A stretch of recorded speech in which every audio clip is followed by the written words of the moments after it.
Je comprends maintenant l'histoire de Benoît.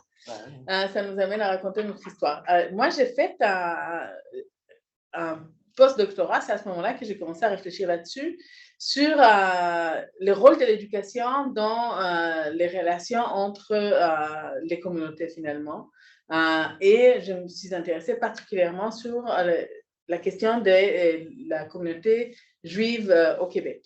Et à ce moment-là, je suis allée rencontrer des enseignants qui m'ont parlé, en fait, de voir comment, en fait, eux, ils parlent de cette diversité religieuse, ethnique au Québec. On avait comme exemple la communauté juive du Québec.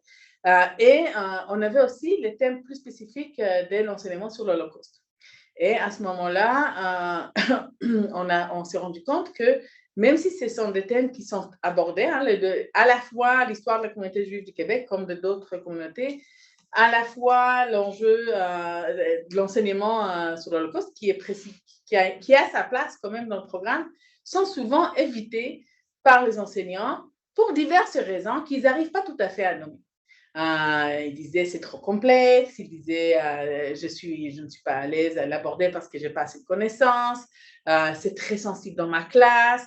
Alors là, il y en a qui m'ont dit ouais, mais si j'ai des élèves juifs dans ma classe, et d'autres qui m'ont dit ouais, mais si je n'en ai pas d'élèves juifs dans ma classe. Donc, de toute manière, on a pu observer cette sensibilité-là.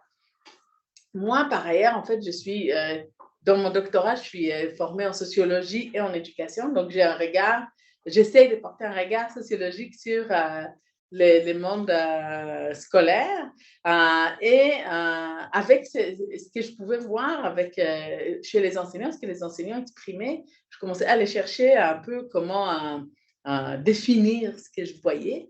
Puis, évidemment, la première chose qui arrive, c'est qu'on tombe sur la question des questions socialement vives.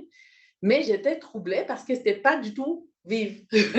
Dans le sens où il n'y a pas, quand on parle de questions socialement vives, on va parler d'un enjeu, une question qui est vive dans les trois sphères, donc sociale, scolaire et chez les experts. Puis dans cette thématique-là, il n'y avait pas de vivacité à identifier ni en lien avec l'Holocauste chez les experts, même dans la société. Ce n'est pas un thème qui est très questionné, où il y a beaucoup de polarisation autour de la question spécifique de l'Holocauste, ni en lien avec l'histoire ou la présence d'une communauté juive qui est au Québec depuis presque 300 ans. Donc, en fait, je me suis dit, OK, il y a autre chose là qui fait qu'on évite. Il faudrait aller chercher plus loin. Puis, on a commencé à ce moment-là à réfléchir sur les marqueurs, donc d'un regard sociologique, le marqueur religieux. Pour moi, c'était une première piste qui va faire que ce sera difficile, on sera mal à l'aise de parler de la diversité parce que ce qu'on entendait tout le temps, c'est ouais, mais nous les Québécois, on n'est pas religieux, puis on ne sait pas trop comment parler de ces autres communautés qui sont plus religieuses. Déjà, il y a là beaucoup de perceptions de nous autres et des autres. Mais j'ai commencé à réfléchir là-dessus. Donc, d'abord, comme c'est quoi qui rend la diversité si sensible pour en parler. Puis, dans un deuxième temps, et on a aussi réfléchi sur l'enseignement sur l'Holocauste. On a fait ce projet avec Marie McAndrew à l'époque, dans mon post-doctorat. Et ensuite, on a élargi ça, puis en élargissant, d'ailleurs, je travaille là-dessus avec Sabrina, on a élargi à la fois sur différentes, donc pas juste, moi je travaille en éthique et culture religieuse, mais on a élargi à d'autres enseignants, dans le programme d'histoire, dans d'autres programmes éventuellement. En fait, on s'est rendu compte qu'il y a énormément de choses, des thèmes qui sont très sensibles et qui ne rentrent pas dans ce cas des questions socialement vives. Et qu'est-ce qu'on fait, comment on fait pour les définir? Donc, on est allé rencontrer des enseignants, on a fait des entrevues, on les a invités à identifier c'est quoi les thèmes qui sont sensibles pour eux, comment ils les classent, est-ce qu'ils viennent de leurs renseignements, est-ce qu'ils viennent de leur, justement de la vie scolaire, est-ce que ça vient de l'actualité, de ce qui se passe dans la société. Puis après, qu'est-ce qui fait que c'est sensible pour eux? Puis à partir de ce qu'ils ont proposé, on est rendu à proposer enfin une définition, en fait, à définir autour de 4 dimensions, en fait, ce qui sont des thèmes sensibles selon ce qu'on voit aujourd'hui. Donc, c'est sûr que c'est les concepts utilisés, hein, il y en a beaucoup, hein, c'est de ça qu'on a parlé ce matin avec Audrey, il y en a plein de concepts qui circulent.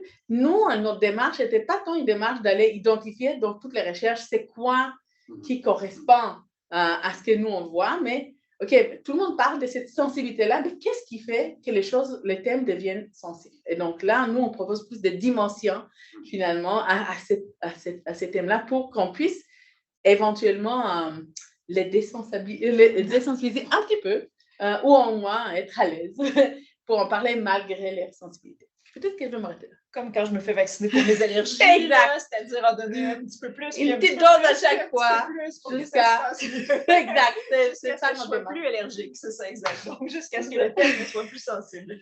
Et puis les 4 dimensions que tu veux parler?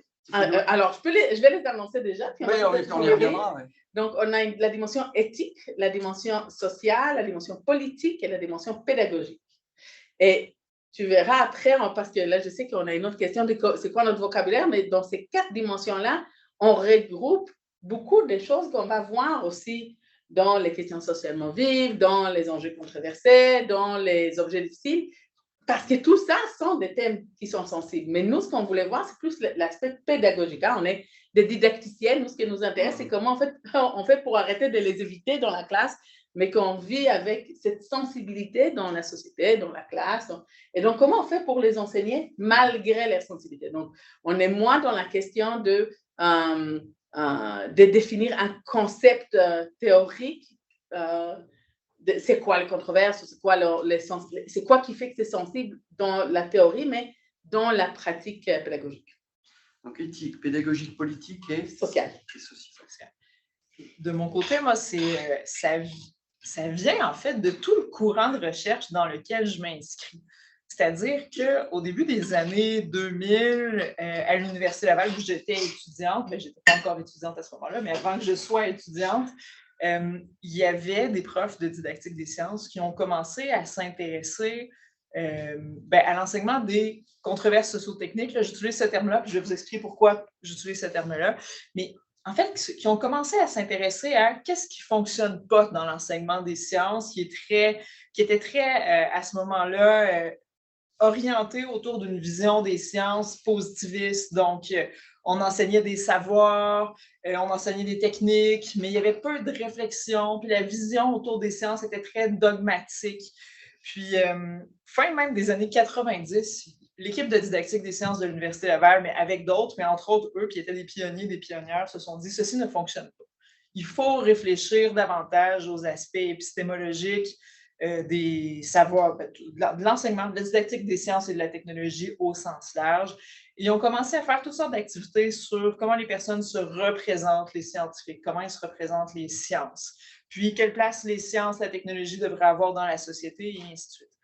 Puis, à partir de là, ils se sont rendus compte, puis avec plein d'auteurs autour, tu sais, je pense entre autres à Glenn Aikenhead, qui est un didacticien des sciences retraité aujourd'hui, qui était à l'université, qui est en Saskatchewan, en fait.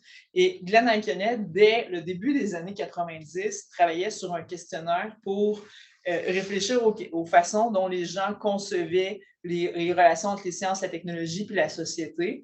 Puis, il s'est rendu compte dans ces questionnaires-là que les aspects, les sciences dans la société apparaissent souvent par l'entremise des questions qui sont plus controversées, des questions d'actualité, des questions de société. Donc, dans mon champ, même il y a 30 ans, les gens travaillaient déjà autour des questions technoscientifiques d'actualité. Il y a une vingtaine d'années, et à peu près 20 ans, ça s'est mis à prendre plus de place. Entre autres, quand les questions socialement vives sont apparues, les premiers textes qui parlent de questions socialement vives, c'est autour de l'an 2000. Donc, les gens se sont mis à travailler là-dessus davantage.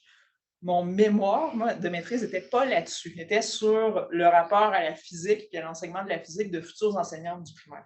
Et lorsqu'on travaille sur les questions de rapport au savoir, est-ce que ce rapport-là est émancipé? Est-ce que ce rapport-là est plus un rapport de dépendance face au savoir scientifique? Est-ce que c'est un rapport qui est ambivalent et ainsi de suite? On se confronte vite à l'idée de la posture déficitaire. quand on travaille auprès des futures enseignantes du primaire, on entend partout, en fait, moi, je faisais mon mémoire de maîtrise, puis j'entendais partout, ouais, mais les futures enseignantes du primaire, elles ne sont pas capables de comprendre les sciences. Elles ne sont pas capables d'enseigner les sciences, et ainsi de suite. Et déjà, moi, ça m'a extrêmement heurtée. Puis je me suis mis à entendre le même genre de questions le même genre d'affirmations par rapport aux citoyens et aux citoyennes, puis entre autres dans le contexte des questions technoscientifiques d'actualité. Entre autres, je vais me souvenir toute ma vie, en 2009, est passé à l'émission Enquête, qui existait déjà à Radio-Canada, un reportage d'1 heure autour des citoyens et des citoyennes de Shannon, qui est près de Québec, puis moi je viens de Québec, qui s'empoisonnaient avec leur eau, parce que la nappe phréatique de leur c'est pas vraiment leur village, là, mais du coin où ils habitent, là, était contaminé par un dégraissant puis un solvant là, qui était utilisé à la base militaire de Valcartier voisine. Puis, c'est là que j'ai comme vu toute la place des questions technoscientifiques d'actualité dans nos vies. Ce reportage-là m'a marqué, je vais m'en souvenir toute ma vie des détails et de qu'est-ce qui s'est passé dans ce reportage-là. Puis, à peu près à la même époque, ma directrice de recherche travaillait aussi un peu de plus en plus sur ces questions-là. Et elle travaillait aussi sur les questions du rapport au savoir, puis elle avait commencé à faire la migration autour du rapport aux experts puis aux expertes scientifiques. Elle avait beaucoup été marquée par un ouvrage par lequel j'ai aussi beaucoup été marquée, qui s'appelle « Agir dans un monde incertain », essai sur la démocratie technique. C'est un ouvrage de Michel Callon, Lacombe et Barthes, qui date de 2001. Et c'est un ouvrage de sociologie des sciences dans lequel il y a plein d'outils théoriques pour mieux analyser puis mieux comprendre tout ce qui concerne les controverses socio-techniques. C'est dans cet ouvrage-là que ce vocabulaire-là est présenté, déployé, puis il y a plein d'outils théoriques, je dirais, qui permettent d'avoir un regard sociologique sur les controverses socio-techniques. Donc, tout ça, c'est comme mis ensemble. Chantal Pouliot, ma directrice de recherche, avait aussi, l'impression, l'idée, elle voyait que ça avait quelque chose qui allait prendre de plus en plus d'espace en didactique des sciences. Et on a décidé ensemble que ma thèse allait porter sur les rapports aux experts et aux expertes scientifiques de futures enseignantes du primaire dans le contexte de controverses socio-techniques. C'est une impression, une intuition, je dirais, qu'elle a eue puis qui était vraiment intéressante parce qu'avec les années, ça s'est vraiment développé en didactique des sciences. Les collègues américains des États-Unis ont commencé à travailler sur ces questions-là. Les collègues français avaient déjà commencé aujourd'hui, mais un peu moins autour des questions d'expertise. C'est arrivé par la suite quand ces personnes-là ont aussi commencé à travailler sur les travaux de Michel Callon. Nos collègues ontariens travaillaient quant à eux davantage sur un enseignement des sciences qu'ils voulaient plus activiste puis plus juste. Donc, c'est vraiment, on est comme arrivé au moment où tout a commencé à se développer en ce qui concerne l'enseignement et l'apprentissage des questions technoscientifiques d'actualité. D'ailleurs, le programme de formation de l'École québécoise en sciences et techno, dès 2001, le programme du primaire faisait une place à ces questions-là. Il n'était pas nommé aussi explicitement, mais ça mentionne dans le programme de 2001 que les jeunes, dès le 2e cycle du primaire, donc 3e, 4e année, 8-9 ans, doivent être capables de se positionner sur des questions scientifiques et technologiques qui auront un impact sur le présent puis le futur de la société. Donc, ce n'est pas nécessairement des controverses socio-techniques ou des questions sensibles ou des questions socialement vives, mais il en demeure pas moins que c'était déjà annoncé dès ce moment-là. Donc, c'est un peu un mélange de tout ça qui a fait en sorte que je me suis intéressée à ça. Puis je vais juste revenir sur la question de la posture déficitaire, sur laquelle je suis passée un peu vite. Pourquoi elle est aussi centrale pour moi? C'est parce que c'est quelque chose qui me heurte beaucoup d'entendre que les citoyens, les enseignants, les enseignantes ne seraient pas capables de comprendre, d'avoir de l'intérêt ou d'avoir des connaissances par rapport aux sciences et à la technologie. Ça me heurte parce que ça va bien sûr à l'encontre de mes valeurs. Ça va bien sûr à l'encontre, quand on est en éducation, bien, le but, c'est de croire que les personnes sont capables pour qu'elles puissent apprendre. Puis, je dis croire comme si ça n'allait pas de soi, mais ça va de soi que les personnes sont capables de le faire. Et plus encore, les recherches en sociologie des sciences montrent depuis une trentaine d'années que la posture déficitaire, non seulement elle est inexacte, il est faux de croire que les citoyens sont incapables d'apprendre, de comprendre par rapport aux sciences. Mais en plus d'être inexact, ben c'est complètement contre-productif. Oui, en plus, les sciences de la communication qui ont travaillé sur ce modèle déficitaire, hein, ils disent que si ce modèle était vrai, vu toutes les opérations de communication et tout l'argent qu'on dépense à développer des émissions scientifiques, des fêtes de la science, et que l'engagement des citoyens vis-à-vis des sciences n'est pas beaucoup plus fort, on devrait quand même, on a des signaux d'alerte, nous disons que ce modèle-là de traitement de la science en société n'est pas du tout efficace, puisqu'on n'a pas de plus en plus de gens qui veulent s'engager dans les sciences, et ça, les traiter comme des ignorants, puisque c'est le modèle du savant et des ignorants, qui est inscrit dans une idéologie de la compétence. Il y a ceux qui savent, et ceux qui ne savent pas. C'est contre-productif socialement. Exact. Donc moi, c'est un peu comme au centre de toutes mes préoccupations, c'est l'idée de combattre cette posture déficitaire-là. Et c'est ça qui revient constamment dans mon cas.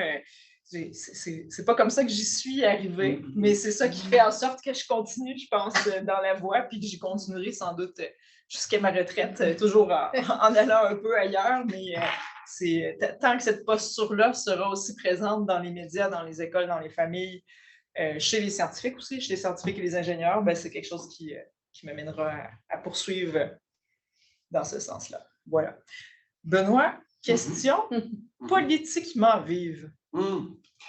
Bah écoute, quand je t'écoute, je me dis, depuis tout à l'heure, elle parle de citoyenneté politique, en fait.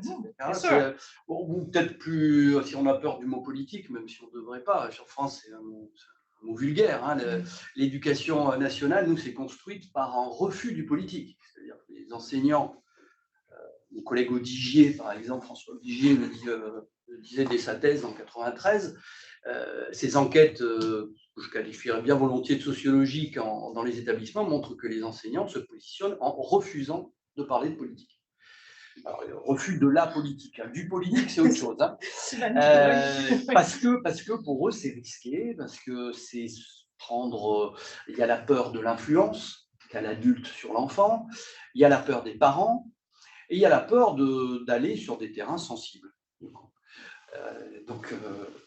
Voilà. Alors, pour revenir à cette histoire de politique, je pense que en science, en tout cas, nous, les réformes qui ont commencé à se mettre en place après 2000 ont été pilotées par cette idée qu'il faudrait que les citoyens qui sortent de nos systèmes éducatifs soient des citoyens qui s'engagent sur ces questions-là. Ce que Irvine, en 1995, appelle la citoyenneté scientifique. Donc, on a eu des tas d'opérations qui ont essayé de faire entrer ces questions socialement vives en classe, mais on s'est rendu compte que les élèves, les questions qu'ils posent là-dessus sont des questions d'ordre politique. Qu'est-ce qu'on ferait? Qu'est-ce que vous feriez? Pourquoi on ne fait pas ça? Ce n'est pas tant les savoirs qui nous intéressent, même s'il faut aller chercher les savoirs ensuite pour répondre à certaines questions, pas toutes. On ne pourra pas répondre à toutes, mais les questions, l'entrée des élèves et des parents et de la société sur ces questions-là sont des questions hautement politiques. Donc, pour moi, c'est aussi des objets politiquement sensibles. C'est pour ça que je l'aborde aussi avec cette question et donc, qu'est-ce qu'on fait, qu'est-ce qu'on propose? La classe ne peut pas être juste un espace où on fait l'état des connaissances sur ces questions-là. Je pense qu'il faut qu'elle pose aussi la question de l'action collective en démocratie, en l'inscrivant sur la question de qu'est-ce qui est démocratiquement acceptable et politiquement acceptable. C'est pour ça que j'ai de plus en plus envie de prendre du recul par rapport à la didactique et par rapport à la question des savoirs. Quels sont les savoirs? Et elle y est, cette question-là, elle me semble importante. Mais je n'y rentrerai pas que par cette dimension-là. Et donc, ça pose la question de est-ce qu'on peut ou comment est-ce qu'on doit éduquer aux politiques en partant des questions politiquement sensibles. Puis pourquoi tu utilises... Parce que toi, tu viens de la grande tradition des questions socialement vives, je pense. Oui. Pourquoi tu t'es passé de socialement vive à politiquement... Pourquoi et comment tu es passé de socialement vive à politiquement sensible? Si tu regardes l'histoire de... Alors, moi, je viens de l'école des Simoneaux. J'ai été formé par eux, Laurence et Jean Simoneau, là, qui ont pris leur retraite il y a 2-3 ans. Eux aussi ont oscillé avec cette question-là du politique ou pas. D'ailleurs, ils ont commencé, ils parlaient à une époque dans leurs écrits, il y a eu, c'était plus question socialement vive, c'était question économique socialement vive, question scientifique socialement vive. Là, ça devenait les QSSIV. Enfin bon, il y a eu des tas de. Puis après, ils ont appelé les socio-acute questions, quand ils se sont rapprochés de Sadler et ont fait des courants anglo-saxons qui s'intéressaient aux questions scientifiques qui avaient des enjeux vifs socialement. En fait, moi, j'ai plus trop envie d'appeler ça question socialement vive, j'ai envie de poser directement la question parce que je pense qu'il est temps. La communauté me paraît assez mûre, les enseignants aussi, la société aussi, pour dire que qu'est-ce qu'on fait de ces questions qui portent des enjeux politiquement. Donc, j'ai envie de mettre la focale sur les dimensions politiques. C'est pour ça que la prochaine étape, qui est celle de mon habilitation à diriger une recherche, je ne sais pas si vous connaissez cette étape en France. Après 5 ou 10 ans de recherche comme professeur ordinaire, titulaire, nous avons la possibilité d'ouvrir des écoles de recherche, donc d'être titulaire de recherche. On peut encadrer des étudiants. Et donc, on demande une habilitation à diriger les recherches sur la base d'un programme qui doit être original par rapport à ce qui a été fait. Donc, moi, ce que je propose, dès la rentrée prochaine, en septembre, c'est de faire travailler des étudiants et des chercheurs sur la question de l'éducation aux politiques, en prenant en charge des questions politiquement sensibles. Donc, vous voyez que c'est large, hein, donc ils viendront des gens qui travaillent sur la diversité culturelle, interculturelle, c'est pour ça que je suis très content de vous rencontrer. Des gens qui travaillent sur les controverses socio-techniques, et donc la question de la citoyenneté scientifique, la citoyenneté politique, et puis d'autres personnes qui aussi pourraient être intéressées par, finalement, en classe, est-ce que je peux, est-ce que je dois, et comment je peux traiter l'éducation politique. C'est une vieille question, hein, on la retrouve chez Dewey, hein, c'est pas très original. Hein.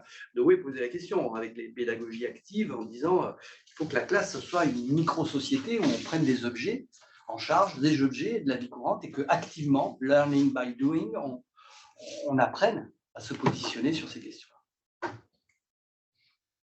Tu as fait tout un travail aussi. On parlait de questions socialement vives il y a 8 ans quand on était approchés toutes les deux. Alors, on a commencé par questions socialement vives, effectivement. Puis, comme je dis, pas tout est socialement vive et pourtant c'est sensible. Et aussi, comme tu dis, Benoît, là, il faut commencer à dire, ça, c'est des questions scientifiques socialement vives. Et là, c'est des questions en éthique. Et ça, c'est des questions en histoire. Et là, c'est pas pareil pour cette raison. Et là, c'est pas pareil pour cette raison.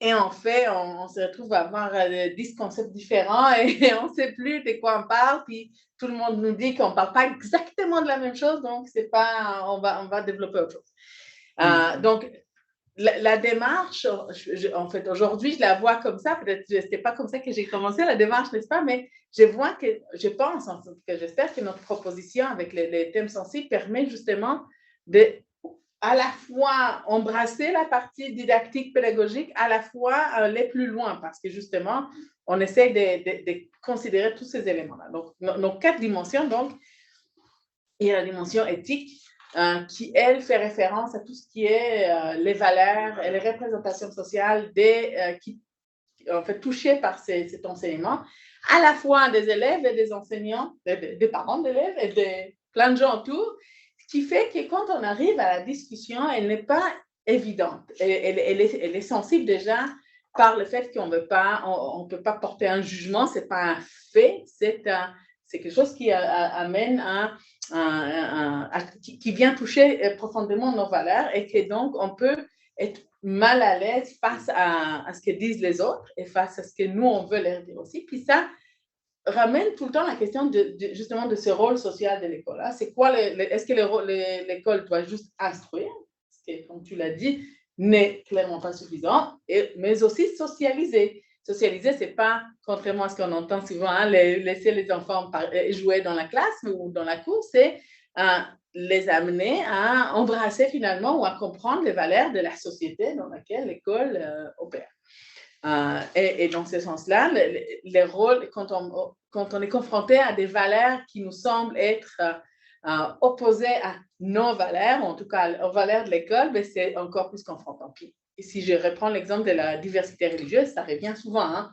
Est-ce que une autre vision de l'égalité homme-femme, et je dis bien une autre vision parce qu'il peut y avoir une vision là-dedans de la répartition des tâches entre les hommes et les femmes, mais elle est complètement différente et même contraire à celle que nous, on a en tant que société, mais comment on fait pour faire place à cette diversité dans notre classe? Donc ça, c'est la dimension éthique. La dimension sociale, justement, nous ramène à toute cette idée d'une société démocratique et plurielle. Toutes les sociétés démocratiques sont d'abord et avant tout plurielles. Autrement dit, ce n'est pas juste la diversité ethnoculturelle, religieuse, linguistique dont nous on parle souvent dans nos domaines de recherche, mais il faut élargir ça. C'est la diversité socio-économique, c'est la diversité idéologique, c'est la diversité politique, justement.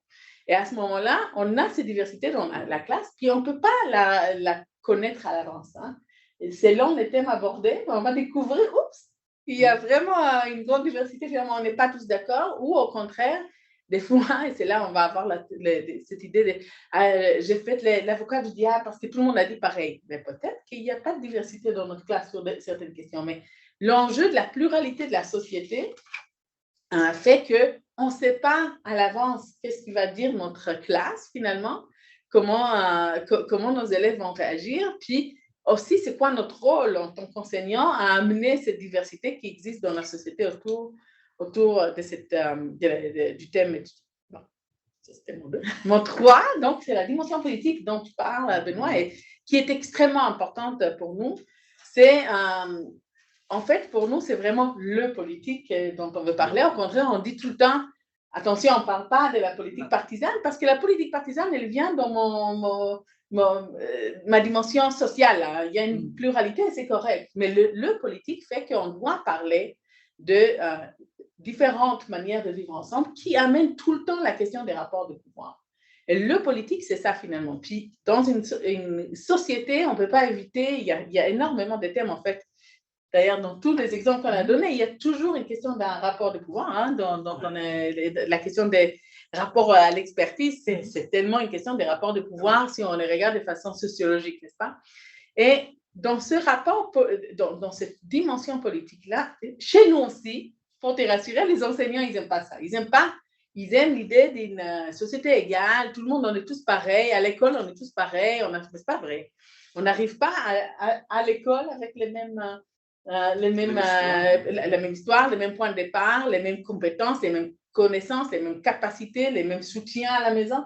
Mais c'est aussi notre façon de voir la société qui n'est pas égale, parce qu'on n'arrive pas des mêmes points de départ. Et donc, ils sont forcément confrontés à cette dimension politique. Mais évidemment, ce n'est pas juste ça, parce qu'il y a aussi les thèmes eux-mêmes, comme tu l'as très bien dit, Benoît, sont des thèmes très, très souvent, si pas même toujours, qui ont une dimension politique claire. Et une dimension politique dans quel sens? Parce qu'ils touchent ces rapports de pouvoir-là, ces manières de vivre le monde, mais forcément, ça se traduit aussi dans une dimension politique plus partisane cette fois-ci, où en fait, il y a nos différents députés, différents représentants qui proposent une idée, que ça revient dans l'actualité. C'est pour ça, en fait, que ça fait partie de l'actualité, parce que ça fait partie de notre réflexion de société, de comment on veut vivre ensemble finalement. Donc ça, c'est la dimension politique. J'essaie de passer vite là, mais vous allez me dire s'il y a des questions en fait. Il y a déjà une question. Je finis ma 4e dimension, puis tu me dis. Parce que la 4e dimension, donc la pédagogique, en fait, c'est celle qui explique, donc amène toute cette complexité-là dans la classe. Puis là, on a des enseignants qui doivent aborder ces thèmes, que juste à dire les 3 dimensions, ça va pris maintenant 10 minutes, 15 minutes. Alors, vous comprenez que les enseignants doivent amener toute cette complexité-là en classe. C'est des thèmes sur lesquels on ne peut pas avoir une opposition binaire de oui ou non, pour ou contre. J'ai entendu il y a une semaine à la radio un enseignant de cégep en philosophie qui a raconté comment il est venu dans sa classe et a dit « Qui ici est pour le droit de l'avortement ?» Puis quand la plupart de ses élèves au cégep ont levé la main, il a dit « Ouf, je suis rassurée ». Puis après, il a dit « Qui est contre ?» Comme par hasard, il n'y a pas grand monde qui a dit qu'il était contre. Et il a raconté ça à la radio, puis il était très, très honnête. Il a dit « Ah, oups, je me suis un peu enfargée dans ma démarche, parce qu'en fait, je n'ai plus laissé la place à la vraie discussion. » Puis en même temps, on peut se poser la question, sincèrement, il l'a dit lui-même, est-ce que finalement, le droit des femmes à recourir à l'avortement, c'est une question de pour ou contre, qui est tout à fait légitime de poser de cette façon, dans cette dichotomie-là, puis probablement que finalement, je me réponds, il dit que non.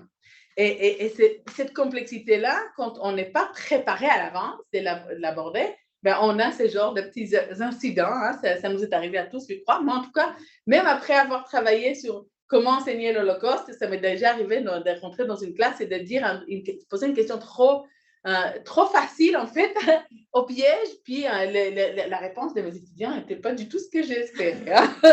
Et là, on est comme, OK, on va faire quelques pas en arrière, puis on va recommencer dans toutes les nuances nécessaires. Sauf que quand on dit à des enseignants secondaires, même au primaire, où là, vous allez avoir un thème très, très, très complexe, il faut aller dans toute la complexité, dans toutes les nuances, déjà, ils ont peur. Ajoutons à cela le fait que très souvent, puis on l'a vu dans nos exemples, ce sont des thèmes qui font appel à l'interdisciplinarité parce qu'on ne peut pas juste les aborder avec une discipline scolaire. Que par ailleurs, les enseignants sont, eux, formés de façon très claire pour enseigner dans une discipline et que, comme tu l'as dit d'ailleurs tout à l'heure, Benoît, ces thèmes-là ne sont pas forcément très bien ancrés dans un programme parce que justement, soit tout le monde les veut, soit personne ne les veut. Éducation à la sexualité, par exemple, c'est un obligat. Il n'y a personne qui prend la responsabilité de cette chose-là. Donc, ça ajoute beaucoup sur la complexité pédagogique qui doit prendre en compte ces autres dimensions aussi. Puis, c'est là où la sensibilité arrive chez l'enseignant. Là, il y a une question. Oui, de ta première intervention, lorsque tu parlais de ta recherche sur la communauté juive, tu as dit que tu étais choqué, troublé, je ne veux pas le terme exact, comme quoi que ce thème-là, cette question dite vive n'était pas vraiment vivante. Oui. Si tu peux résumer ça comme ça. Moi, j'étais surprise. Comment j'ai compris ça, moi, de mon côté, c'est comme quoi que l'enjeu n'est pas aussi de grande envergure comme c'est répété dans les médias, les politiques, etc. Donc, je comprends la façon dont tu as exposé les 4 dimensions. Ma question pour toi, est-ce que cette complexité qui cache derrière tous ces thèmes-là, selon toi, n'est pas plus idéologique, plus politique que réellement social?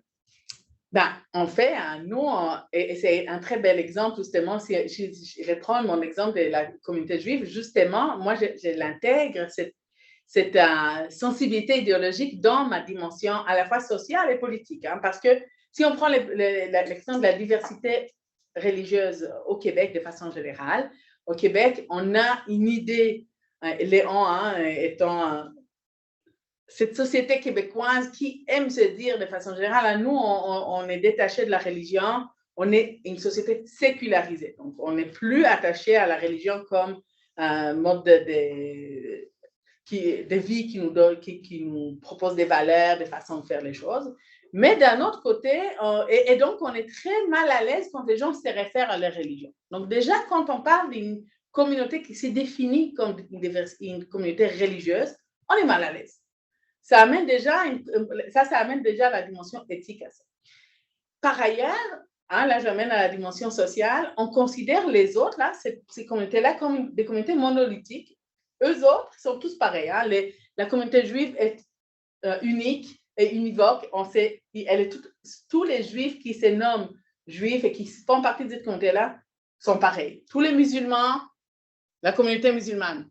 Alors qu'on s'entend, nous, on a d'ailleurs travaillé sur cette question avec Sabrina aussi, puis à un moment, on s'est dit, on ne peut même plus dire la communauté musulmane, évidemment, on va dire les communautés arabes et musulmanes, parce qu'il y a des communautés arabes musulmanes, des communautés arabes chrétiennes, des communautés musulmanes africaines, des communautés musulmanes de l'Asie du Sud-Est.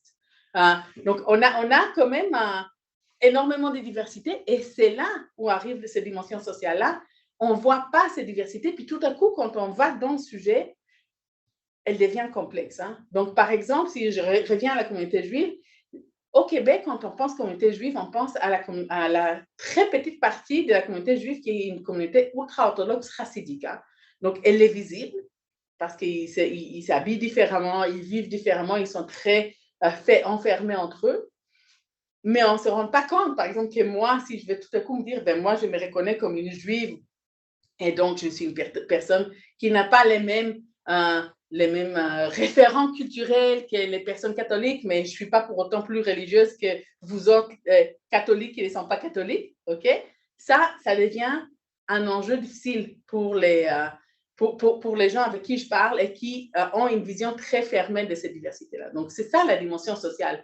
Mais d'un autre côté, puis tu as tout à fait raison, mais moi, je l'avais amené dans la dimension politique, ce regard qu'on a sur les rôles de diversité, de dire que les diversités doivent nous remercier de nous laisser la place, puis il ne faut pas trop qu'ils nous questionnent sur notre façon de faire, puis que nous, on a le droit d'imposer des façons de faire sur les diversités parce que c'est eux, les minorités, puis nous, la majorité. Mais là, tu es dans la dimension politique, n'est-ce pas, des rapports de pouvoir dans une société, puis qu'on se permet de dire, mais nous, on va proposer une loi qui va limiter juste certaines minorités d'accéder à certains métiers, par exemple. Ben, c'est un rapport au pouvoir, un rapport de pouvoir qui est assumé par la majorité québécoise quand même. Donc, une question, puis dans la classe, c'est souvent assumé par les élèves, cette idée-là, et c'est clairement une question du politique. Puis tout ça, donc, dans la dimension pédagogique, ben, comment un enseignant qui veut amener cette réflexion sans faire sentir à ses élèves que est-ce qu'il assume qu'un rapport de pouvoir en tant que majoritaire à des minoritaires, est-ce que forcément il a plus de droits? Est-ce qu'il assume, est-ce que ces élèves-là assument qu'ils ont plus de droits par rapport aux minorités? Parce que ce n'est pas ça qu'ils pensent, n'est-ce pas? Mais c'est ça que ça amène à penser si on analyse. Donc, comment on analyse ça sans attaquer les élèves, sans qu'eux-mêmes se sentent remis en question et qu'ils ramènent ça à la maison? Ah, ben là, on nous a dit que ce n'est pas correct de penser ça. Ça aussi, on ne veut pas. Donc, c'est vraiment dans cette optique-là. Mais quand je dis tout à l'heure, d'ailleurs, que j'étais étonnée, c'est parce qu'on pense justement que dès qu'on va parler d'une diversité religieuse, ça va être sensible. Mais les enseignants, en fait, ce qui était sensible pour eux, ce n'est pas tant l'histoire de ces communautés-là, mais c'est le fait d'en parler. Ils ont dit, ben, quand ça fait partie, OK, c'est correct, l'histoire. Moi, je n'ai pas un problème avec la communauté juive du Québec, mais moi, je ne sais pas quoi dire de cette communauté-là. Donc, c'est dans ce sens. Quelque part, tu portes le fardeau. L'enseignant. L'enseignant, ouais. C'est l'aspect pédagogique qui m'intéresse, mais je voulais bien comprendre les trois premières dimensions. Pour moi, l'enseignant dans une salle de classe, quel que soit au secondaire ou à l'université, il porte le fardeau de la dimension idéologique, de la dimension politique. Exact. Donc, s'il veut faire passer le contenu de son travail, de son cours, vu qu'il y a déjà des postures idéologiques, politiques, donc l'enseignant, lui, il est contraint de exprimer son point de vue librement, d'expliquer facilement.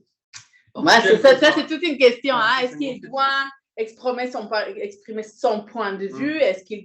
Comment il doit faire pour assumer un leadership dans la discussion? Peut-être donner un bon modèle à la réflexion. Ça, c'est toute une question très délicate par ailleurs, mais je suis tout à fait d'accord avec toi que c'est cette dernière dimension pédagogique qui fait que les autres dimensions, en fait, prennent toute leur ampleur parce qu'évidemment, on peut faire cette analyse-là de dire, ben, il y a des thèmes qui ont tout ça. Il y a plein de choses comme ça dans la société, mais à la fin de la journée, entre nous, on s'en fout un peu si ce n'est pas à nous d'en parler devant nos élèves 4 fois par jour dans nos cours. Donc, effectivement, c'est là que ça arrive. Ma vraie question, je vais vous faire par la suite. On va y revenir. Ma vraie question, est-ce que la communauté académique, la communauté universitaire ne devrait pas transcender tout ça au lieu de rester à la proie de toutes ces idéologies? Je comprends pas tout à fait la vraie question. Puis quand je dis transcender, est-ce que nous, les enseignants, les experts comme vous, là, ne devraient pas aller au-delà ou parallèlement à toutes ces trois dimensions, à l'idée de rester libre, indépendant dans une salle de classe, au lieu d'être esclave des idéologies, du politique, dans un cours? Pour être direct, moi, j'ai été choqué en arrivant ici au Québec. Il y avait un scandale dans une école à Montréal. Je ne me rappelle pas, mais c'était très médiatisé. Un professeur au niveau secondaire qui a dit un mot et puis ça a tollé partout. Quelques mois après, le N, oui. Oui, quelques mois après, ça s'est répété dans une université. Ah oui, OK, on parle, c'était en même temps avec... Maintenant, je sais à quel moment tu es arrivé. Ça passe au secondaire, ça passe à l'université. Et puis, j'essaie de me voir à l'avenir dans une salle de classe, que ce soit au secondaire ou à l'université. comment je vais gérer tout ça? Ah C'est oui. ça qui m'amène à vous écouter ici aujourd'hui. Ouais. Comment je vais gérer tout ça? Si tous ces aspects, cette question-là sont sensibles à un tel point, le professeur n'est pas libre réellement. Donc, je me suis dit, ça, c'est quand Une même petite question. un contrainte à l'enseignement. Mais je vais pas tout de suite répondre. De toute façon, on va donner la place à Audrey, puis on va y revenir. Mais ce que je veux juste dire, c'est que c'est justement le nœud de la question. Puis c'est là-dessus qu'on doit réfléchir sur, justement, c'est donner des moyens.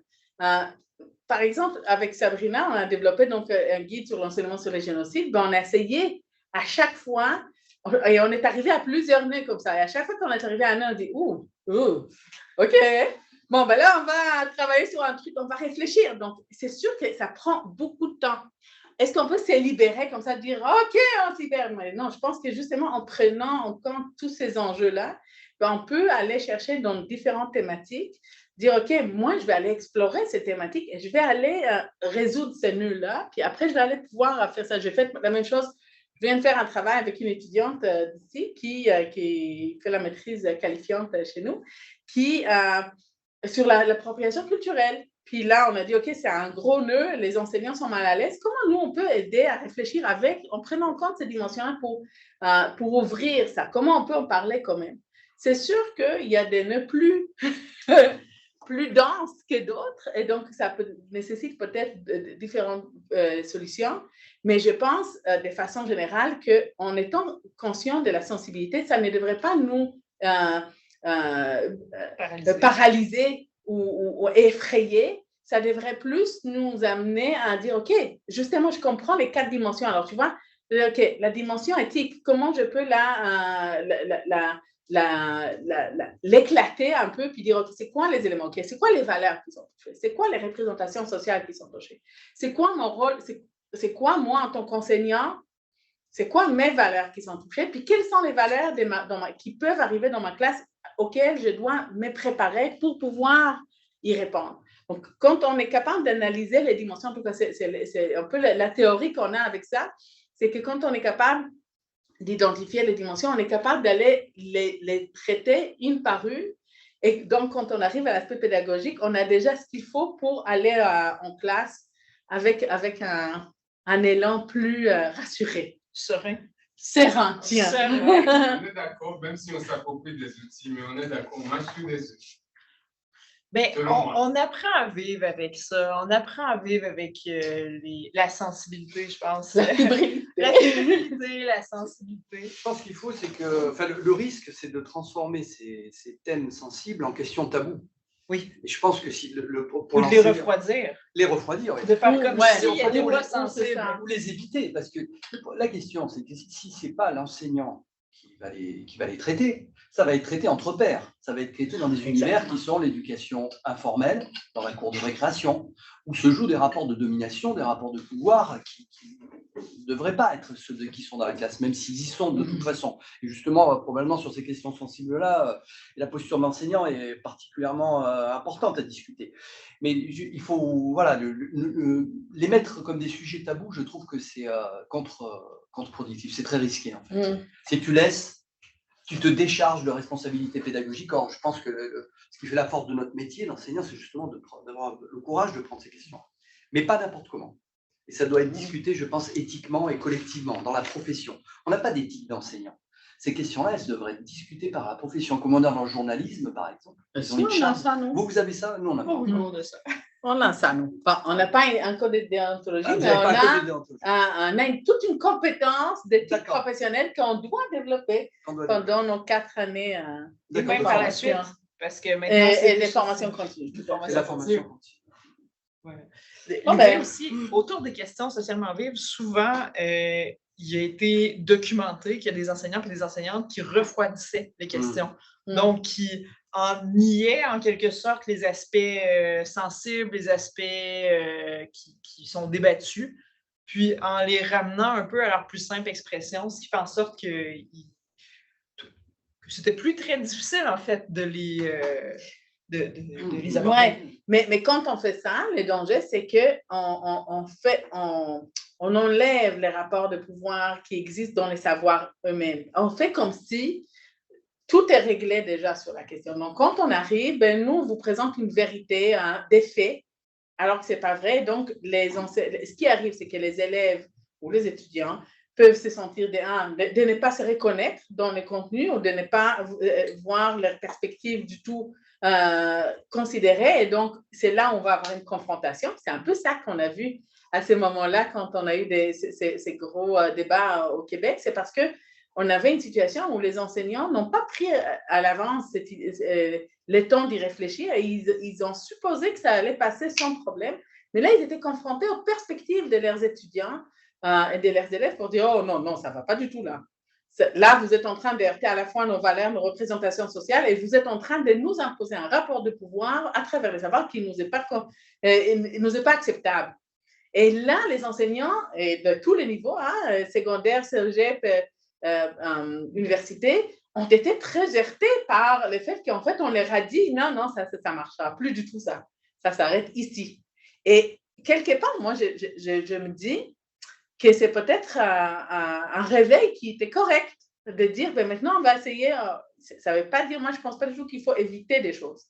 Je pense qu'il faut savoir qu'est-ce qu'on dit, pourquoi on les dit, choisir comment on dit les choses.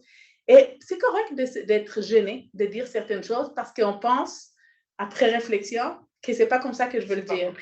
Et donc, si je prends 10 mots à dire quelque chose plutôt qu'un mot qui peut blesser quelqu'un, mais peut-être ça veut dire que je suis consciente que ce mot-là, ce n'est pas le meilleur mot pour désigner une situation. Et c'est correct aussi. Ça montre que j'ai fait cette analyse. Puis, Benoît nous a parlé de courage.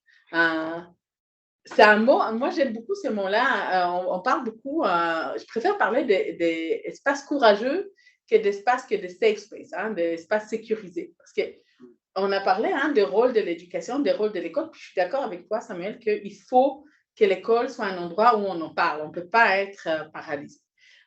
Mais il ne faut pas non plus donc être courageux. Ça ne veut pas dire je dis tout ce que je veux, puis après moi, c'est le déluge. C'est pas ça.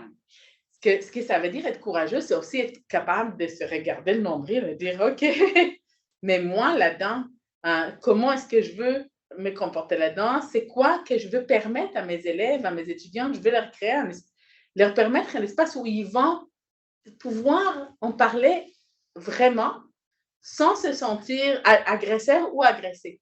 Donc, c'est là où en fait où on veut. C'est un courage qui n'est pas un courage d'attaquer, mais un courage d'aborder sereinement.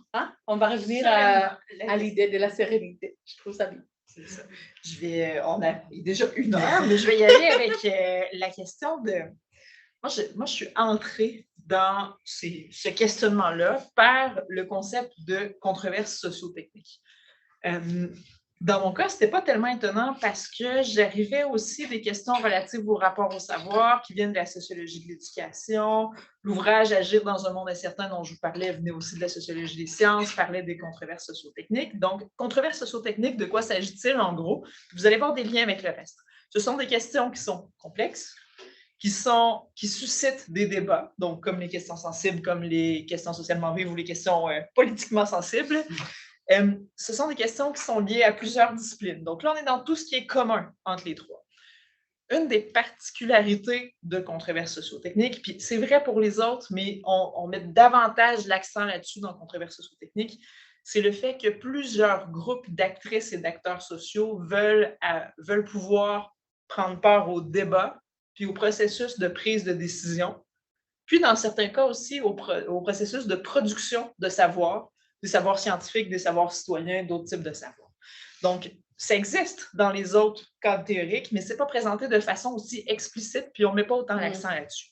Puis l'autre chose sur laquelle on met beaucoup l'accent dans le cadre théorique de controverses socio-techniques, c'est la question des risques puis des incertitudes. Donc, quand on parle d'une controverse socio-technique, on va dire que c'est associé à des risques, donc des choses qu'on peut nommer, des impacts négatifs qu'on peut nommer, puis qu'on est capable au moins minimalement, au moins de façon approximative, de connaître leur probabilité d'occurrence. Donc, je ne sais pas, si je prends un avion, ben, il y a le risque qu'il arrive un accident. Et on pas obligé de parler de ça maintenant. Pas bien, pas tout on de va suite, tous prendre un vol bientôt. Bon, je vais donner un autre exemple. Si, je ne sais pas, si je mange un aliment au restaurant, ben, il y a une très faible, vous allez aussi manger un jour, mais en tout cas, il y a une très faible probabilité, un risque faible, mais un risque quand même qu'il y ait une intoxication alimentaire. Donc, ça, c'est un risque. Je suis capable de dire qu'il y a un risque d'avoir une intoxication alimentaire, puis je suis capable de dire, ben, le risque, il est faible, très faible dans la plupart des restaurants que l'on fréquente. Une incertitude, c'est quelque chose qu'on n'arrive même pas à imaginer. Tellement c'est quelque chose de nouveau, tellement c'est quelque chose de gros. Donc, souvent, c'est carrément mis de côté parce que c'est difficile à nommer, c'est assez intangible. Donc, un exemple classique, celui de lorsque le prion de la vache folle a émergé dans les années 90, personne n'avait l'idée que ce genre d'objet, c'est pas une bactérie, c'est pas un virus, c'est pas. On ne savait pas c'était quoi. Donc, ça émerge et que ça prenne autant de place dans nos vies. Il y en a qui diraient que la pandémie aurait pu être considérée comme une incertitude. Or, les scientifiques considéraient que c'est un risque depuis longtemps et étaient capables de nous accoler une probabilité. Mais un autre exemple d'incertitude qui est souvent nommé, alors qu'il y a des citoyens et des citoyennes de Lac-Mégantic, vous voyez où je m'en viens, qui le voyaient venir, en 2013, il y a eu un grave déraillement d'un train au centre-ville de Lac-Mégantic et qui a causé une boule de feu incroyable et il y a eu une quarantaine de décès. Donc ça, les gens, c'est pas le genre de choses qu'on peut imaginer facilement. C'est pas le genre de choses auxquelles on accole une probabilité. Donc c'est le genre de catastrophe qui arrive qui est tellement rare, qui est tellement grosse, la catastrophe que c'est difficile de l'imaginer. Donc, controverse socio-technique est associée à des risques et à des incertitudes. J'ai beaucoup travaillé autour de ça, puis ça m'intéresse encore beaucoup. Une des particularités de controverse socio-technique, c'est que ça ne vient pas de l'éducation. Donc, ça a été importé en éducation, en didactique des sciences, puis ça a été associé, entre autres, aux questions socialement vives. Si on va lire les ouvrages fondateurs de questions socialement vives, par exemple, l'ouvrage de Virginie Albe en 2009, dans les premières sections, ça va parler de rapport au savoir, ça va parler de rapport aux experts, ça va parler de controverses socio-techniques. Ces textes-là sont cités. Ils étaient connus par les gens qui travaillaient sur les questions socialement vives à cette époque-là. Ça prenait une place moins importante, mais ça prenait une place aussi. STS Education, exact. Ils se revendiquent de ce courant américain. Voilà. Et à ce moment-là, Questions socialement vives travaillait beaucoup sur des approches pédagogiques, testaient des approches pédagogiques, travaillait beaucoup aussi sur l'argumentation. Moi, c'est moins ça qui m'intéressait à ce moment-là. Moi, ce qui m'intéressait davantage, c'est justement les aspects plus sociologiques, donc les rôles, les capacités, les incapacités que différents groupes d'actrices et d'acteurs sociaux s'attribuent puis attribuent aux autres groupes dans le contexte de questions de controverses socio-techniques, en fait. Puis, moi, ce qui m'intéressait aussi, c'est les interactions que les groupes, que les personnes, en fait, considèrent être possibles ou souhaitables entre ces groupes-là.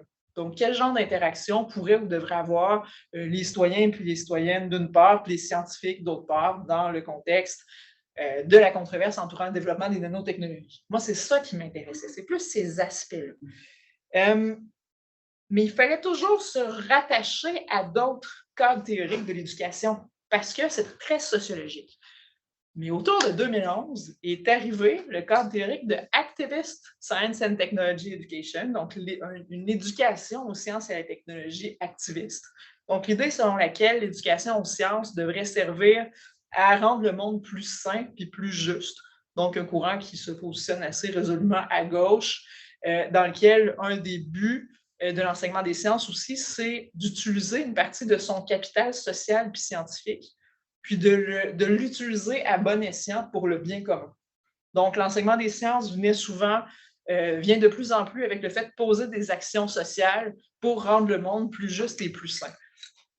Et là, je m'y suis davantage retrouvée. C'est-à-dire, c'est pas que je me retrouvais pas dans les questions socialement vives, mais en ayant le cadre des controverses socio-techniques et le cadre de l'éducation aux sciences et à la technologie activiste, j'ai retrouvé quelque chose qui me convenait encore plus. En gardant plein d'aspects des questions socialement vives, bien sûr, Les questions relatives à l'argumentation en particulier, puis aux approches pédagogiques, c'est super intéressantes. Puis c'est pas juste ça, les questions socialement vives, mais c'est un peu là que je me suis retrouvée.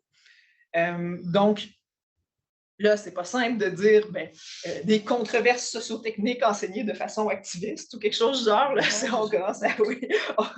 Donc, pour le vocabulaire, souvent, là, quand je veux utiliser un terme parapluie, souvent, je vais utiliser questions technoscientifiques d'actualité qui peuvent être sensibles, qui peuvent être politiquement sensibles, qui peuvent être controversées ou pas, mais que j'utilise comme terme parapluie, en fait. Voilà. Je trouve qu'elles je prolonge l'idée d'activisme.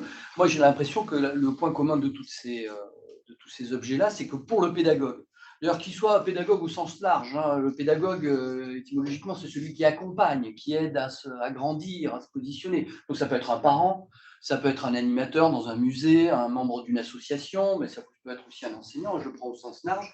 Je pense que c'est toutes les pédagogies que ça appelle et que ça questionne, c'est les pédagogies de l'engagement. Jusqu'à quel degré je m'engage dans le traitement de cette question. Est-ce que je l'évite? Est-ce que je la considère comme tabou?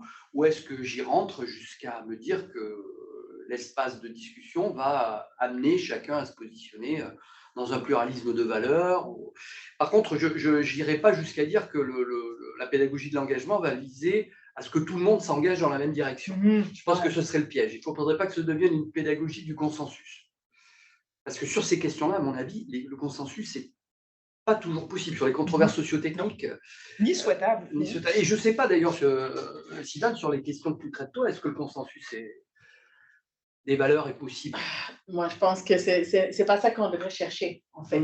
On est dans une société démocratique et plurielle. Donc, on ne peut pas vouloir chercher les consensus. Mais sur le racisme, c'est parfois, mais il y a des choses qu'on n'accepte pas pour autant. C'est-à-dire que le racisme, ce n'est pas une question de valeur. Ce n'est pas, ma valeur, c'est d'être raciste, n'est-ce pas? Donc, il y a des choses on n'accepte pas dans une société. Puis c'est le rôle de l'école. L'école a le droit de dire, puis moi je réponds ça toujours, en tout cas à mes étudiants, on a toujours un moment de droit de dire, à l'école québécoise, on n'accepte pas ceci ou cela. Ça fait partie de notre rôle. On a des valeurs de la société démocratique plurielle qu'on met de l'avant dans une école. Mais de là à aller chercher un consensus, c'est pas... Pour moi, il y a le racisme, c'est un dérapage. C'est pas une valeur, c'est un dérapage, c'est quelque chose qui ne devrait pas avoir lieu. Alors qu'il y a des valeurs qui sont complètement acceptables par ailleurs, et en fait, qui sont peut-être pas mes valeurs, mais je vais vivre avec cette situation. Sabrina, j'ai vu que tu avais la main levée. Oui, merci pour cette conversation extrêmement passionnante. Je ne sais pas trop par où commencer. J'ai noté beaucoup de choses, puis je trouve que de façon générale, chacune de vos interventions nous montre comment l'école s'est transformée à travers le temps et ça questionne aussi la place des disciplines scolaires, la place des savoirs. Sylvain, tu l'as abordé. Et ça pose la question d'à quoi sert l'école? Et on a répondu à cette question-là de façon différente à travers le temps depuis qu'on enseigne depuis le 19e siècle. Et aujourd'hui, je pense que, pas Bruno, mais Benoît le soulevait tout à l'heure, la société est prête peut-être, hein, où on sent qu'il y a un changement, puis on est prêt à assumer un peu plus la dimension politique de l'école. Pas tout le monde qui est prêt à ça, mais comme chercheurs et comme enseignants, on dirait il y a plus de place et d'acceptation à l'idée de mettre à jour nos postures idéologiques. Parce que l'école a toujours été idéologique, qu'on se concentre sur les savoirs uniquement, mais ces savoirs-là, ils sont le résultat d'un rapport de pouvoir, comme le soulignait Sivan, mais on faisait comme si c'était ça la neutralité, c'était le savoir comme sur un piédestal, alors qu'aujourd'hui, cette approche-là qui vise plus une éducation, moi j'appelle ça encore, venant d'histoire, l'éducation à la citoyenneté démocratique, c'est une vision de l'école qui est plus engagée, qui doit nécessairement s'engager dans la société. Et par exemple, dans une classe d'histoire, ce qu'on voit au Québec, et puis je pense que c'est similaire en France, c'est que les enseignants vont très peu s'engager avec le présent. On enseigne l'histoire, parfois on va parler d'actualité, ça se peut que les nouvelles rentrent dans la classe, mais rares, très rares sont les enseignants qui vont faire des liens forts avec les savoirs historiques, avec la façon de penser en histoire. Hein, on dit que les disciplines, leur utilité, c'est de donner une grille de lecture du monde. C'est la principale fonction. C'est une des raisons pour lesquelles on trouve toutes ces disciplines à l'école, parce qu'elles permettent de mieux comprendre le monde.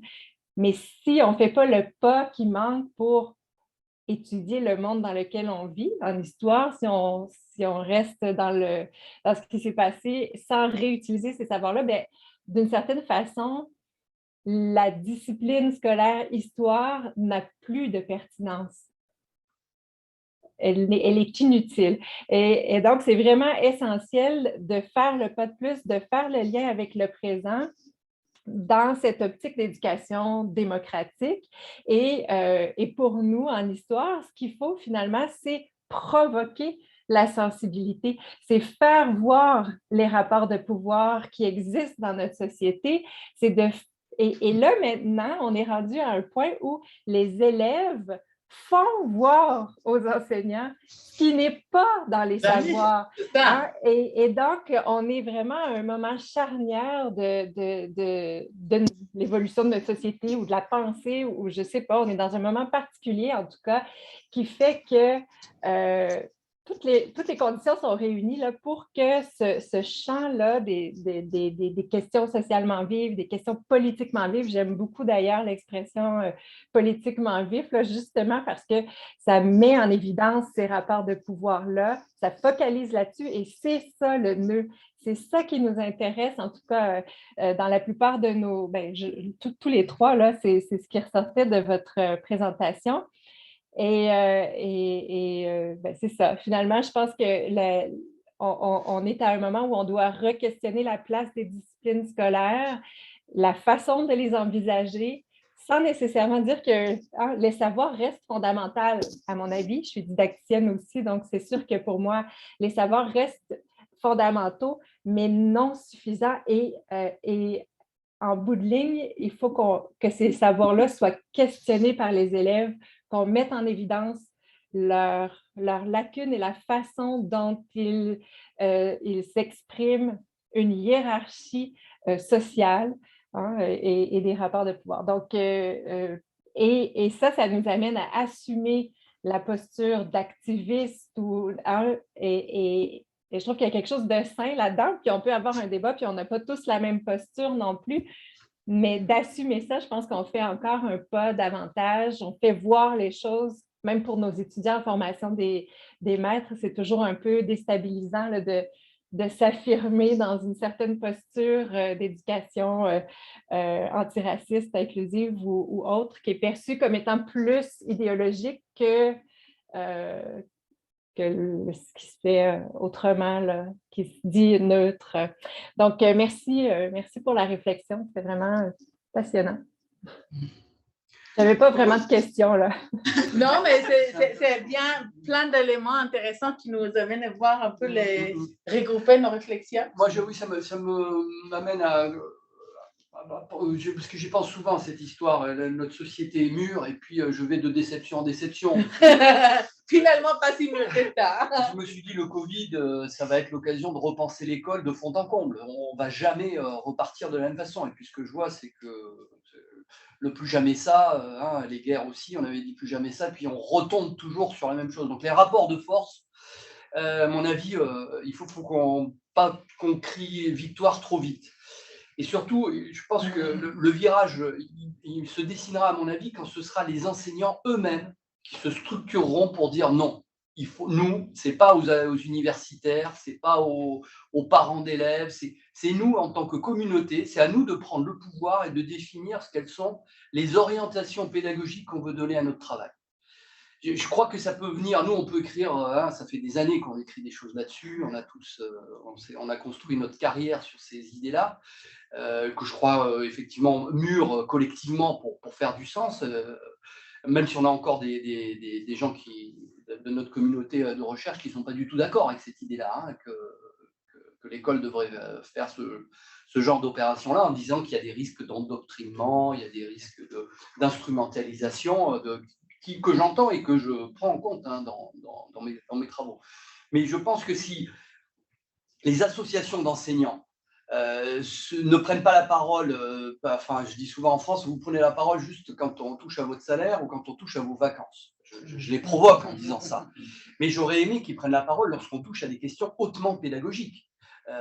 Lorsqu'on décide, par exemple, je ne sais pas moi, d'interdire le voile ou de l'autoriser, d'introduire telle ou telle question, la théorie du genre dans l'enseignement ou pas, on entend les inspecteurs, on entend les décideurs, on entend des communautés politiques, mais les enseignants baissent la tête alors qu'ils devraient monter au créneau en disant non, nous ne sommes pas d'accord avec cette vision-là. Nous, c'est notre structuration. Alors peut-être qu'au Canada, elles sont plus puissantes politiquement, mais en France… C'est surtout qu'au Québec, on n'a pas, je ne peux pas dire au Canada parce que ce sont des questions provinciales. La question de l'éducation, c'est… Mais au Québec, on n'a pas le même rapport avec la question de la décision politique dans nos classes parce qu'il y a quand même une très grande liberté académique qui est assurée aux enseignants. Et ils ont, en fait, il y a un programme qu'ils doivent suivre, mais il n'y a pas de… C'est ça, il n'y a pas cette structure d'inspecteurs qui viennent voir que tout est fait exactement pareil partout. Et dans les faits, bon, il y a des forces et des faiblesses avec chaque situation. Mais dans les faits, ça veut dire qu'en fait, ils peuvent faire ce qu'ils veulent. C'est ça, comme on dit souvent. Et finalement, quand je ferme la porte de ma classe, je fais ce qu'elle veut. Donc, pour le bien et pour le pire. Mais du coup, c'est vrai qu'ils vont moins amener… on peut moins leur imposer une façon de faire qui va être contraire à leur vision de leur vision. Ça, c'est pour le côté positif. De l'élève aussi. Mais je pense que ce qu'il faut aussi, c'est dire, je pense que la question de la posture professionnelle, elle est centrale, on est d'accord. Puis moi, j'aime beaucoup dans ce que… Avec Audrey, on travaille très souvent sur la question donc, éthique versus science. On a des postures des enseignants très différentes qui sont clairement nommées. En éthique, la posture disait jusqu'au nouveau programme qu'on va voir et qu'on va voir qu'est-ce qui va avoir la posture proposée, mais dans les programmes d'éthique, on disait l'enseignant doit être objectif et impartial. Donc, il ne dit rien, il permet à tout le monde de discuter, mais il ne s'engage pas dans la discussion, comme personne. Alors qu'en science, on disait, Audrey pourrait dire en science… En gros, nous, on prend le parti pris de la communauté scientifique, en ce sens que l'exemple souvent classique qui est nommé, c'est si quelqu'un nous dit que les vaccins causent l'autisme, par exemple, nous, on peut discuter de la pertinence de recevoir tel ou tel vaccin. On peut… mais il y a des questions pour lesquelles on prend explicitement position. Par exemple, est-ce que les vaccins causent l'autisme? L'enseignant ou l'enseignante de sciences va dire non, les recherches montrent que les vaccins ne causent pas l'autisme. Même chose pour les changements climatiques. Est-ce que les changements climatiques existent ou pas et sont causés par l'être humain ou pas? Pour nous, c'est pas le genre de choses qui est discuté, là. C'est le genre de choses qui est nommé très rapidement. Oui, les changements climatiques existent et ils sont causés par l'être humain. Et ça, c'est vraiment intéressant, cette différence-là. Puis moi, je pense que c'est là la grande faiblesse du programme d'éthique. Et d'ailleurs, c'est très étonnant peut-être pas. Non, je reprends les mots étonnants. Mais c'est à noter que c'est seulement dans le programme d'éthique que cette posture-là a été clairement nommée. Parce que dans les autres programmes, dans le programme d'histoire, on ne dit pas aux enseignants d'histoire, il ne faut surtout pas que vous nous dites ce que vous pensez, bien qu'en tant que posture professionnelle, on attend d'eux de ne pas dire à leurs élèves, vous devez penser ceci, cela. Moi, ce que je trouve vraiment fascinant dans cette question des postures, c'est que ça vient vraiment beaucoup avec la question du rapport au savoir. Cette idée que c'est la question de la posture déficitaire qu'on a de nos élèves, parce qu'on continue à penser aujourd'hui, alors tout ce qu'on a vu que les étudiants ou les élèves sont capables de nommer clairement face à leurs enseignants, de continuer à penser que parce qu'un enseignant dit son point de vue, ben, tout à coup, tous les étudiants ou les élèves vont devoir les suivre, c'est une exagération. En même temps, au début de notre rencontre, je vous ai raconté cet enseignant de philo qui a raconté comment, en fait, plus personne ne pouvait parler parce qu'il y avait une masse majorité pour quelque chose que lui aussi, il soutenait clairement. Donc, évidemment, il y a une posture à avoir là-dedans qui, à la fois, montre l'exemple, et c'est ça que moi, je trouve très dérangeant. C'est qu'on ne peut pas continuer à dire à nos étudiants ou à nos élèves, vous devez élaborer un point de vue éclairé et affirmé et engagez-vous dans la démarche citoyenne. Mais nous, on ne peut pas vous dire ce qu'on pense de tout ça parce que ça ne fait pas partie de notre posture. Ça ne tient pas la route. Puis comment on peut leur demander de faire quelque chose qu'on n'est pas capable de faire? On leur demande d'être nuancés, d'amener toute la complexité, d'élaborer donc un point de vue qui n'est pas trop rigide, mais nous, on a tellement peur de notre rigidité qu'on ne dit rien. Donc, cette posture-là doit être vraiment réfléchie, je pense, dans cette complexité-là et qui permet de s'engager. Et comme tu l'as dit, Benoît, engagement qui ne dit pas vous devez tous vous engager pareil, non. Mais on peut chacun nous engager dans une vision du monde, l'affirmer et tout à fait accepter les engagements des autres qui peuvent être différents. Mais alors qu'en sciences, on a un point de vue qui, depuis des années, les enseignants de sciences vont être relativement pro petits gestes écologiques. Là, ils essaient d'aller vers les grands gestes collectifs maintenant, mais tu sais, notre programme de formation nous incite à parler de recyclage puis de compostage. Notre programme de formation, on parle des changements climatiques liés à...